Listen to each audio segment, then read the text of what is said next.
آپ کو بتا رہے ہیں اسلام آباد، خیبر پختونخوا اور پنجاب کے مختلف شہروں میں زلزلے کے جھٹکے محسوس کیے گئے ہیں۔ زلزلے کے جھٹکوں کے باعث لوگ اپنے گھروں سے باہر نکل آئے۔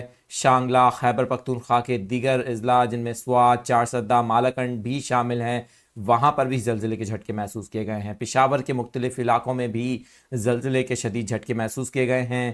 شمالی وزیرستان سے بھی اطلاعات آ رہی ہیں، وہاں پر بھی زلزلے کے جھٹکے محسوس کیے گئے۔ بنو، محمد، بانسیرا، نوشیرہ، باجوڑ، کوہاٹ اور دیگر علاقوں میں زلزلے کے جھٹکے محسوس کیے گئے ہیں۔ اسلام آباد اور گرد و نواح میں بھی زلزلے کے شدید جھٹکے محسوس کیے گئے ہیں۔ اس حوالے سے جو اپڈیٹس آ رہی ہیں، زلزلے کے باعث فی الوقت کسی جانی اور مالی نقصان کی اطلاع نہیں ملی۔ آپ کو بتائیں کہ زلزلے کے بعد لوگ اپنے گھروں سے کلمہ طیبہ کا ورد کرتے ہوئے باہر نکل آئے ہیں۔ ابتدائی طور پر زلزلے کی جو شدت بتائی جا رہی ہے وہ 4.9 ہے، جبکہ زیر زمین گہرائی 142 کلومیٹر زیر زمین اس کی گہرائی تھی، اور ساتھ ہی ساتھ زلزلہ پیما مرکز کی جانب سے بتایا گیا ہے کہ اس کا جو ایپی سینٹر ہے، مرکز ہے، وہ کوہ ہندوکش ریجن بتایا جا رہا ہے۔ آپ کو بتائیں کہ پاکستان کے کئی شہروں میں زلزلے کے شدید جھٹکے محسوس کیے گئے۔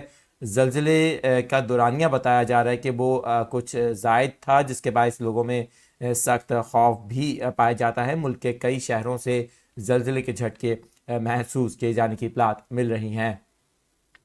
آپ ہماری لائیو چیٹ کے اندر کمنٹ کر کے بتا سکتے ہیں آپ کے علاقوں میں کیا صورتحال ہے۔ خیبر پختونخوا، پنجاب اور اسلام آباد کے علاوہ جڑواں شہر راولپنڈی سے بھی زلزلے کے جھٹکے محسوس کیے جانے کی اطلاعات موصول ہوئی ہیں۔